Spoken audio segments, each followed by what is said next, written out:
आदिवासी जमीन यदि कब्जा कर रहा है तो सीधी हमला करेंगे, लिखा पढ़ी करेंगे और एसडीओ को भी देंगे। उसके बावजूद भी नहीं करेंगे तो हम लोग रुकेंगे नहीं, सीधे कूच करेंगे। और अभी हम लोग सभी संगठन के साथ कूच करेंगे, अकेले कहीं लड़ाई नहीं लड़ेंगे। जब गरीब एक थाना चढ़ता है तो उसको गाली गलौज करके भगा दिया जाता है, अंचल जाता है तो उसे गाली गलौज करके भगा दिया जाता है, तो वो आखिर लड़ाई कैसे लड़ेगा वो? अगर हम संगठन के लोग अगर उनके पास नहीं होते हैं तो आज हमारे आदिवासियों के पास, मैं लिख के देती हूँ, एक टुकड़ा जमीन नहीं बचेगा। अगर हम अगर गरीबों से हम हाथ हटा देते हैं सभी संगठन के लोग, तो एक टुकड़ा जमीन आज हमारे आदिवासियों के पास नहीं रहेगा। अगर किसी भी पर कोई भी संगठन, कोई भी व्यक्ति, कोई भी परिवार लड़ रहा है, उसको हम लोग ताकत मुहैया करें, सरकार पर दबाव बनाएं और जो नियम कानून है 144 में भी काम हो रहा था। उसके बाद से हम लोगों ने सीमांकन का केस किया, फिर उसके बाद से हम लोग टाइटल सूट अभी चल रहा है जिसमें वो अपेयर नहीं होते हैं, और लगातार हम लोग अभी भी हमारा रसीद कट रहा है मेरे बाबा के नाम स्वर्गीय खोरेस बाड़ा के नाम से कट रहा है, जो 16.5 डिसमिल है, जिसको प्रभाकर तिर्की जो खुद आदिवासी बहुत बड़ा नेता है, उनका छोटा भाई दीपक तिर्की है, जो ऑल चर्चेस कमेटी का भी अध्यक्ष है, वही हम लोग का ज़मीन को छीने हुए, हम लोग को जान से मारने का भी बहुत बार कोशिश किए।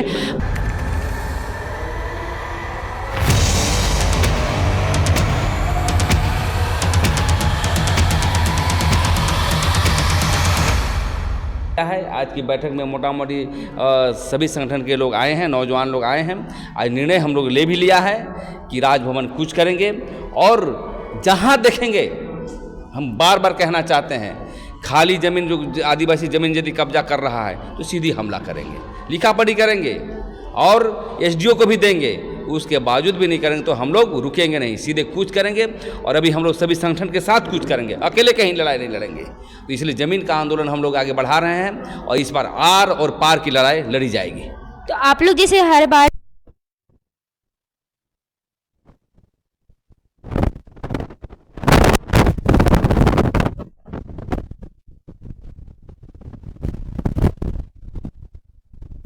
कानून की जो व्यवस्था है वो शून्य हो जाती है, फिर भी यहाँ पे कानून व्यवस्था क्यों कार्य करे, इस पर क्या पहल करेंगे आप लोग? सरकार का है, चाहे हेमंत सरकार हो, चाहे बीजेपी सरकार हो, चाहे कांग्रेस की सरकार हो, क्योंकि सरकार ही नियम कानून का एक्सरसाइज करता है कि यहाँ 5वीं अनुसूची लागू हो रहा है कि नहीं, ज़मीन को बचाया कैसे जा सकता है।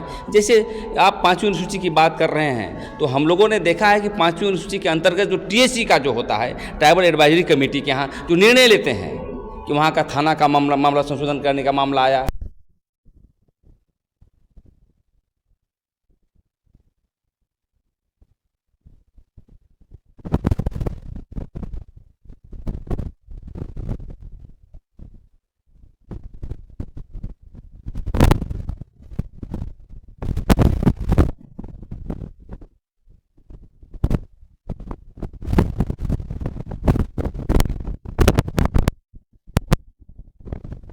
हम कुछ और भी लोगों से बातचीत करते हैं। यहाँ पे हमारे साथ उपस्थित है नारायण दादाजी, अभी उनसे बातचीत करते हैं। दादा आज यहाँ पे उपस्थित है, क्या कहेंगे? आज का जो बैठक रखा गया है, इस बैठक का मूल मकसद है कि कई संगठन, कई लोग अपने अपने ढंग से अलग अलग लड़ रहे हैं। कोई परिवार भी लड़ रहा है, पीड़ित परिवार भी जमीन बचाने लड़ रहा है, उसे कठिनाई आ रही है। उसके साथ सिस्टम थाना से, दलालों के द्वारा, कोई दूसरे से ग्रुप के द्वारा वो थ्रेट किया जाता है, धमकाया जाता है। राजस्व विभाग के अधिकारियों द्वारा कागजात में फेरबदल किया जाता है।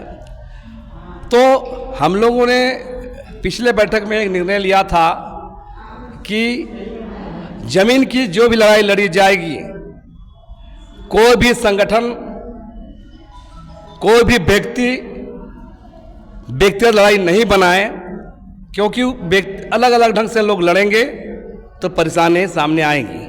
और इसीलिए आज का जो बैठक रखा गया है, इस बैठक का मूल मकसद है कि कम से कम लड़ने के तौर तरीका में, मतलब सब संगठन, बहुत सारे संगठन अपने लड़ रहे हैं, लड़े, अच्छी बात है, लेकिन सबके अंदर में एक माने कोऑर्डिनेशन होना चाहिए, एक समन्वय होना चाहिए, ताकि अगर कोई चुटिया में लड़ रहा है तो हेल के लोग जानकारी होना चाहिए, चिरौंदी के लोग जानकारी होनी चाहिए, ताकि अगर दुश्मन हमला करता है तो उसको हम लोग प्रतिवाद चौतरफा, उस हमले का जवाब हम लोग चौतरफा तरफ से दें। हम लोग जवाब एक तो सरकार को, प्रशासन को, तमाम जो सिस्टम में बैठे लोगों पर भी हम लोग ध्यान आकर्षित करेंगे। और दूसरा, इस छोटी छोटी जो ताकतें हैं उस ताकत को व्यापक एकता में समाहित करके एक व्यापक आंदोलन के रूप में, ताकत के रूप में और प्रेशर ग्रुप के रूप में हम लोग इसको स्थापित करेंगे। इसी मूल योजना यही है। और दादा, एक तरफ आप कह रहे हैं कि प्रशासन है और छोटे दलालों हो, सब वो एक साइड हैं और आप लोग एक साइड कर रहे थे। जब कानूनी रूप से वहाँ पे कार्रवाई नहीं होगी तो फिर किसके लिए लड़ेंगे? आप कैसे लड़ेंगे? मैं इसलिए कह रहा हूँ ना, मैं जन आंदोलन का रास्ता की बात इसलिए कर रहा हूँ, एकजुट होने की बात इसलिए कर रहा हूँ ताकि अगर किसी भी पर कोई भी संगठन, कोई भी व्यक्ति, कोई भी परिवार लड़ रहा है उसको हम लोग ताकत मुहैया करें, सरकार पर दबाव बनाएं और जो नियम कानून है, जैसे आपने अभी हम कह रहे हैं कि 5 अनुसूची का इलाका है, इतने ट्राइबल विशेष कानून है, सीएनटेट कानून है, एट्रोसिटी एक्ट है और जो 5th शेड्यूल के एरिया में तमाम विलेज ग्राम को जो ग्राम सभा है, इन चीज़ों को इस्टेब्लिश किया जाए, उसको मैंने इसको मैंने आगे बढ़ाया जाए, उसके द्वारा ही चीज़ें निर्णय हो। इस ओर हम लोग सरकार को दबाव बनाएंगे, जो भी सरकारें हो वो सिस्टम के तहत, कॉन्स्टिट्यूशन के तहत, संविधान के तहत काम करें और हम इसीलिए इस व्यापक एकता की बात करते हैं। अभी हमारे साथ कुमुदनी जी मौजूद है जो आदिवासी महिला की अध्यक्ष है। अभी हम उनसे बातचीत करते हैं। दीदी, सबसे पहले तो जोहार। जोहार। आपके पास जो आप हमेशा हम आप लोगों को देखते हैं कि आप लोग ज़मीनी मुद्दे पे बहुत ज़्यादा काम करते हैं, तो किस तरीके का मुद्दा आता है और क्यों आप लोगों को कानूनी रास्ता होते हुए भी आम आदमियों के साथ जुड़कर लड़ाई करना पड़ता है? देखिए, जहाँ तक कानून की लड़ाई है, हम मानते हैं कि कानून की लड़ाई हमें लड़ना चाहिए, लेकिन आखिर कानून की लड़ाई लड़ते लड़ते 3 पीढ़ी बीत जाती है, 4 पीढ़ी बीत जाती है, उसके बावजूद न्याय उन्हें नहीं मिलता है। एक अपने ही ज़मीन पर हमें आज दर दर की ठोकर खाना पड़ता है और जिसका ज़मीन नहीं है और खुलेआम वो कब्जा करते जा रहे हैं और हमारा कानूनी लड़ाई लड़ते लड़ते बरसों बीत जाता है और पूरे ज़मीन हमारा कब्जा हो जाता है। आखिर हम कानून की आस में कितना दिन हम रहेंगे? इसी अवस्था में, इसी परिस्थिति में हमें संगठनों को उतरना पड़ता है उनकी मदद के लिए।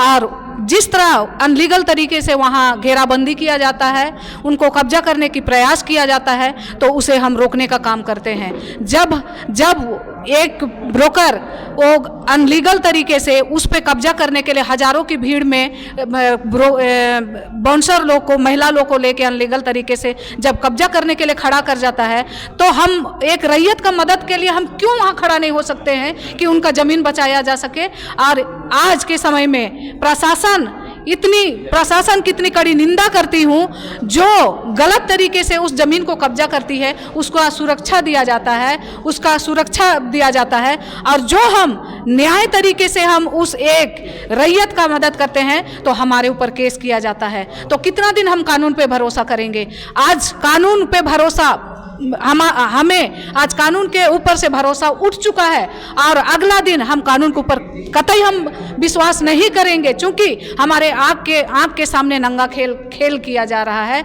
और गरीब दुखी लोगों को लुटाया दिया जा रहा है। और जब गरीब एक थाना चढ़ता है तो उसको गाली गलौज करके भगा दिया जाता है, अंचल जाता है तो उसे गाली गलौज करके भगा दिया जाता है। तो वो आखिर लड़ाई कैसे लड़ेगा वो? अगर हम संगठन के लोग अगर उनके पास नहीं होते हैं तो आज हमारे आदिवासियों के पास, मैं लिख के देती हूँ, एक टुकड़ा ज़मीन नहीं बचेगा। अगर हम अगर गरीबों से हम हाथ हटा देते हैं सभी संगठन के लोग, तो एक टुकड़ा ज़मीन आज हमारे आदिवासियों के पास नहीं रहेगा। धड़ल्ले में लूटा जाएगा और उनके ऊपर शोषण किया जाएगा। अगर आदिवासी संगठन आज नहीं होता तो आज तक कितने परिवार बेघर उजाड़ दिए जाते। दीदी, एक बात और कि यहाँ पे जैसे कि 5वीं अनुसूची और 6वीं अनुसूची यहाँ पे लागू है, 2007 में ही लागू कर दिया गया था, तो उसके तहत अगर हम लोग यहाँ पे देखा जाए तो यहाँ पे जितने भी कानूनी सिस्टम है, राजनीतिक सिस्टम है, वो शून्य हो जाती है। फिर भी आज तक हम लोग को क्यों उन पे, जब हम लोग के पास इतने कानून, तब हम लोग तो सरकार के पास नहीं जा सकते, राज्यपाल या फिर राष्ट्रपति है वो हम लोग से बात कर सकते हैं। तो ये हमारे बार बार दखल अंदाजी कैसे करते हैं, उस पर क्या कहेंगे? देखिए, ये तो मैं सरकार की भी कड़ी निंदा करती हूँ। और 5वीं अनुसूची के अनुसार हमारा ग्राम सभा सशक्त है। अगर देखा जाए तो ग्राम सभा जिस जगह पे है 5वीं अनुसूची में, वहाँ ग्राम सभा का भी कानून से भी ऊपर ग्राम सभा है। अगर आज हमारे ऊपर शोषण होता है, हमारे ऊपर केस होता है, ये देखा जाए तो हमारे ऊपर, अगर ग्राम सभा को देखा जाए तो हमारे ऊपर केस करने का कोई राइट नहीं बनता है, क्योंकि ग्राम सभा से ऊपर कानून नहीं है। तो वो तो इलीगल हो जाते, तो उन पर अब तक कार्रवाई ही नहीं होता। ये हमारे कानून का और सिस्टम का ये कमजोरी है, जो आज 5वीं अनुसूची होते हुए भी हमारे ऊपर शोषण हो रहा है, हमारे ऊपर केस हो जा रहा है। ये हमारे मुख्यमंत्री को हम कहना चाहते हैं कि वो हमारे जो 5वीं अनुसूची है उनको सशक्त करे, हमारे ग्राम सभा है उनके अनुसार वो भी चले और सशक्त करे, और हमारे ऊपर जो आदिवासियों के ऊपर, संगठन के लोगों के ऊपर जो केस होता है उसको वापस ले। ठीक है दीदी जोहार। अभी हम कुछ और भी लोगों से बातचीत करते हैं, यहाँ पे पीड़ित लोग भी हैं, उनसे भी हम बातचीत करते हैं। अभी हमारे साथ अल्पना बाड़ा जी हैं, उनके साथ भी कुछ इसी तरीके से ज़मीन की लूटपाट को लेकर मुद्दे हुए हैं, हम उनसे जानकारी लेते हैं। दीदी सबसे पहले जोहार। जोहार। दीदी आपके साथ क्या है पूरा मामला ज़मीन को लेकर के? हम लोग काफ़ी सालों से, जब हम बहुत छोटे तो वही समय से मेरे बाबा ज़मीन को लेके लगातार लड़ रहे हैं। एक ज़मीन तो है कांके सेमरटोली में, जहाँ पे खुद हमारे आदिवासी हक अधिकार के लिए लड़ते हैं, वही लोग हम लोग का ज़मीन छीने हैं। प्रभाकर तिर्की का छोटा भाई है दीपक तिर्की, जो 3 तल्ला का मकान बना लिया है। हम लोग बहुत छोटे छोटे थे जब हम लोग, मेरा बाबा उस ज़मीन में जब वो लोग अवैध रूप से कब्जा करने लगा, तो मेरा बाबा जब उस चीज़ को रोके तो थाना वालों ने मेरे बाबा को घसीटते हुए थाना ले गए। और हम लोग बहुत छोटे छोटे थे, माँ और हम लोग जितने बहनें थे पीछे पीछे दौड़ते, मेरे बाबा को बहुत मारपीट की गई थी। रातों रात काम होता था, 144 में भी काम होता था। जब जब हम लोग रोकने का कोशिश करते थे, कानून लागू था, उसके बावजूद वहाँ पे 144 लागू होने के बावजूद वहाँ पे काम चल रहा था। हाँ, 144 में भी काम हो रहा था। उसके बाद से हम लोगों ने सीमांकन का केस किया। फिर उसके बाद से हम लोग टाइटल सूट अभी चल रहा है, जिसमें वो अपेयर नहीं होते हैं। और लगातार हम लोग, अभी भी हमारा रसीद कट रहा है, मेरे बाबा के नाम स्वर्गीय खोरेश बाड़ा के नाम से कट रहा है, जो 16.5 डिसमिल है, जिसको प्रभाकर तिर्की, जो खुद आदिवासी बहुत बड़ा नेता है, उनका छोटा भाई दीपक तिर्की है, जो ऑल चर्चेस कमेटी का भी अध्यक्ष है, वही हम लोग का ज़मीन को छीने हुए, हम लोग को जान से मारने का भी बहुत बार कोशिश किए। बाकी उसी के बगल में और ज़मीन है, 6.5 डिसमिल है, जिसको खुद ग्वाला लोग को बोल दिया है कि आप लोग ज़मीन को छीनिए, हम आपके साथ में हैं। और वो लोग पूरा जितना भी हिंदू लोग हैं वहाँ, गैर आदिवासी लोग हैं, उन लोग को एक संगठित करके हम लोग का सारा ज़मीन को छीन लिया। आज भी मेरी माँ रेंट का घर में टूटा हुआ मकान में रहती है। आप लोग रिपोर्टर हैं, आप लोग जाके देख सकते हैं कि किस हालत में मेरी माँ और मेरी दीदी रहते हैं। खपरा का घर में 2 का छोटा छोटा घर है, उसमें बहुत बदहाल स्थिति में रहती है। और हमारे ज़मीन में बड़ा बड़ा मकान बन गया, और हम लोग अपने हक अधिकार के लिए आज भी दौड़ रहे हैं। आपने कितने सालों से इस केस के लिए लड़ाई लड़ी है और अब तक क्या सुनवाई फैसला हुआ है? इस ज़मीन को लड़ते हुए 20 साल से भी ज़्यादा हो गया है। जब हम लोग बहुत छोटे छोटे थे तो बाबा लड़ रहे थे, अभी हम लोग लड़ रहे हैं। और इस ज़मीन को लेके हम मदद के लिए कोई भी ऐसा आदिवासी नेता या सरकारी पदाधिकारी या संगठन के पास हम नहीं गए हैं। कोई बोल नहीं सकता है कि हम गए नहीं हैं, पर किसी ने हमारी मदद नहीं की। आज हम देखिए कि प्रेम साई दादा फिर सबको एकजुट कर रहे हैं, जो ज़मीन छीना जा रहा है उसको लेके लड़ने के लिए बात कर रहे हैं। तो हम आए अपना फिर दुख दर्द रखने कि हमको यहाँ से इंसाफ मिले। अब हम लोग और 2 कट्ठा 6 छटाक डिसमिल है ढूमसा, चुटिया ढूमसा टोली में, जहाँ खुद राजू महतो, जो खुद 2 औरत रखा हुआ है, दोनों आदिवासी हैं और वो आदिवासी मूलवासी का हितैषी बनता है। और आज वो ज़मीन को अपना बीबी पूनम खलखो और विनीता खलखो के नाम से वो अपना पतरस खलखो के नाम से ज़मीन है और उसमें रह रहा है। दोनों आदिवासियों को नहीं रखा है, वो अपना नाम तक नहीं देता और अपने बच्चों के जगह अपना बाप का नाम देना, वहाँ अपना पतरस खलखो लिखता है। आप उसका आधार कार्ड जाके चेंज करिएगा, देखिएगा। और वो लोबिन हेम्ब्रोम जो हम लोग का नेता है, हम लोग का दादा है, जो आदिवासी झारखंड बचाओ मोर्चा के जो अध्यक्ष हैं, उसके साथ दिन रात रहता। उसके साथ भी हम काय बर गए और बोले दादा हमको मदद करिए। सारा मेरा रजिस्ट्री है, मेरा रजिस्ट्री पेपर है, मेरा सब पेपर है। मेरा ज़मीन का प्लॉट खाता चेंज कर दिया गया है, पेपर को वहाँ गायब कर दिया गया है सरकारी पदाधिकारी सीओ और सीआई और सब मिल के। लेकिन लोबिन दाबी हमारा मदद नहीं किया। हम सबके पास गए, बंधु तिर्की गए, दयमनी पास गए, स्टेपन मरांडी जगह गए। हम भुला जा रहे सब नेता लोग का नाम, सब जगह गए, लिखित भी लिए हैं हम। अच्छा, तो गैर आप लोग इतने वर्षों से पीढ़ी दर पीढ़ी लड़ते हैं और गैर आदिवासी एक दिन आते हैं 2 दिन आते हैं और वो ज़मीन किस तरीके से हथिया लेते हैं, उन पर प्रशासन कैसे तुरंत काम कर देती? देखिए, यहाँ पे ज़मीन हथियाने का भी बहुत सारा तरीका है। या तो आदिवासी को तुम शादी कर लो, आदिवासी औरत के नाम से ज़मीन ले लो और वहाँ कब्जा करो। एक ये चल रहा है और वो आदिवासी लोग का हितैषी बन के समाज में आदिवासी लोग के बीच में घूम रहा है कि हम आदिवासी। राजीव महतो से आप लोग पूछिएगा जाके कि वो कैसे वो ज़मीन अभी पतरस के नाम से चला गया है, जबकि वहाँ मेरे दादू का घर था, घर को भी तोड़ दिया गया। एक वो है कि आदिवासी से शादी करके आदिवासी के नाम से ज़मीन खरीदने का एगो चल रहा है, या तो सरकारी पदाधिकारी से मिल के ज़मीन दलाल लोग मिल के उसका पंजी 2 को चेंज कर देते हैं, या तो किसी तरह ठेपा उपर लगा के 1000 रुपया में रजिस्ट्री करा के वो गैर आदिवासी लोग को सादा पट्टा दे के बेचने का ये काम कर रहे हैं। बहुत तरीके से आदिवासियों का ज़मीन का जो है, एक तरह से नहीं, बहुत तरीके से लूटने का साजिश यहाँ चल रहा है। तो जैसे कि हम लोग बातचीत कर रहे थे तो यहाँ पे सुने कि जितने भी आदिवासी पीड़ित हैं वो जब अपने हक अधिकार के लिए दस्तावेज के साथ लड़ाई लड़ते तो उन पर ही केस कर दिया जाता है। ऐसा आपके साथ कितने बार ऐसा हो चुका है? मेरा अपने ही ज़मीन में मेरे पास बहुत बार, अभी भी हम केस लड़ रहे हैं। नगड़ी आंदोलन को भी हमने लड़ा, उसमें हमने अभी तक 2-3 साल पहले केस ख़त्म है जिसमें हाफ मर्डर का केस भी हुआ। नगड़ी आंदोलन में हम लोगों ने 2 एकड़ 75 डिसमिल की लड़ाई लड़ी थी, जिसमें बहुत सारे लोग जेल भी गए थे। उसमें मैंने खुद अगुवाई की थी उस ज़मीन आंदोलन को लेके, जो सब कुछ जानते हैं। उसमें भी हम लोगों के ऊपर और बहुत सारे पूरा गाँव के ऊपर केस किया गया था। आज भी हमारे वहाँ के लड़के लोग केस लड़ रहे हैं जिनका ज़िंदगी ख़राब हो चुका है। मेरा अपना ज़मीन में लड़ रहे, मेरे ऊपर केस है। हम लोग समाज से भी दूसरा आदिवासियों के लिए जाते, उसमें भी केस किया जाता है, जो अभी हम लोग फ़िलहाल में भी बेल लिए हैं। अभी आप सुकरुटू का जाइएगा, प्लॉट नंबर 6373 है, खाता नंबर 455 है।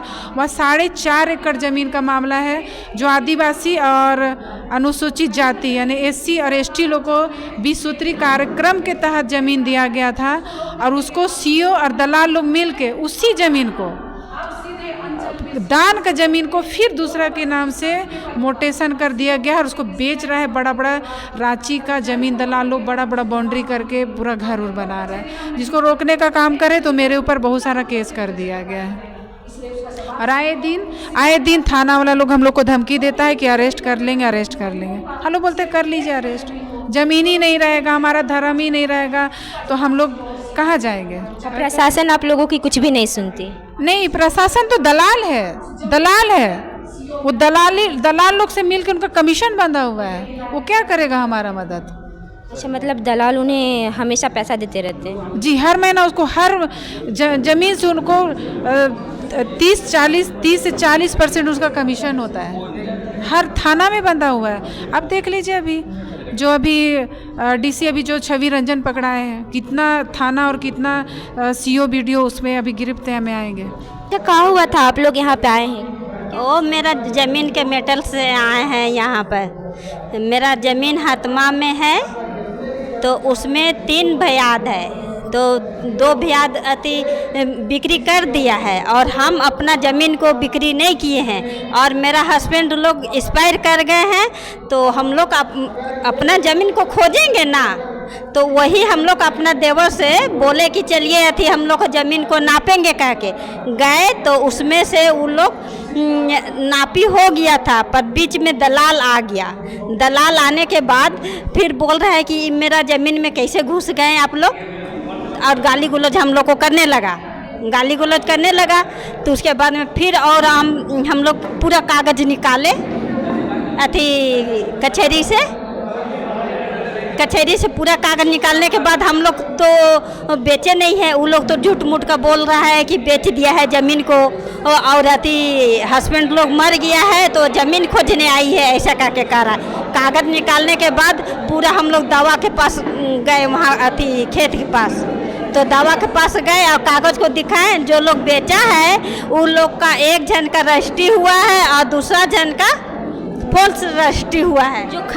जो खरीदार है वो गैर आदिवासी है कि आदिवासी है? गैर आदिवासी है।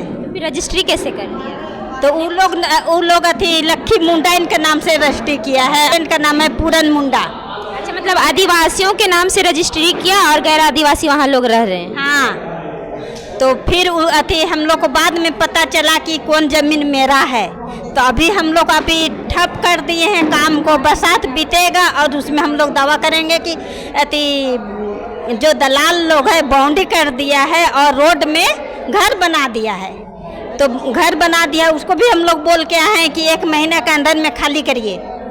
प्रशासन को आप लोगों ने सूचना दिया है? हम अथी अंचल में भी दिए हैं और अथी में भी DC ऑफिस में भी दिए हैं। अभी से कोई नोटिस वगैरह उन लोगों को मिला? तो नहीं आया है, पर कागज़ अभी है, तो अथी बरसात के बाद हम लोग दावा करेंगे और बाउंड्री करेंगे और घर बना देंगे। लेकिन आपका दावा करने से क्या होगा जब तक सरकारी वहाँ से नोटिस नहीं दिया जाए, क्योंकि उनका बाउंड्री किया हुआ है। जब तक सरकार किया हुआ है तो, और हम लोग का खानदान वाला है ना, वो लोग का भी ज़मीन वहीं पर है, तो दलाल लोग को बोलेंगे कि हम ज़मीन का 1 रुपया खाए नहीं है, तो हम लोग को ज़मीन होना चाहिए ना। पैसा हम लिए हुए रहते हैं, जैसे कि हम लोग 3 खानदान के हैं, तो 3 खानदान का 2 खानदान का पैसा खा गया है और हम लोग पैसा नहीं खाए हैं, और उसमें हम लोग का खानदाने वाला ज़मीन का कारोबार करता है और पैसा खाने में है, तो हम लोग तो लेडीज़ केवल बच गए हैं, तो हम लोग तो ऐसा नहीं करने देंगे। ज़मीन होता है, ज़मीन आजकल मिलता नहीं है, इसीलिए तो हम लोग ज़मीन उसको दलाल को बोल दिए कि ये घर आके बैठते हैं, तो बोल रहा है कि अति पैसा दे देंगे, तो हम बोले कि पैसा हम लेके क्या करेंगे, पैसा को हम चबाएंगे का के बोले, तो हमको ज़मीन चाहिए, तो उसी में बमक गया, आके हम लोग को गाली गलौज करने लगा। मतलब महिला देख के भी वो लोग अत्याचार करते हैं? हाँ, पर हम लोग में अति फर्स्ट में तो आराम से नापी हो जाएगा, क्या कि हम लोग कुछ नहीं, अधिक आदमी नहीं ले गए, बाद में कागज़ पत्र निकाल लिया और उसके दावा करने गए तो उन लोग डरा गया।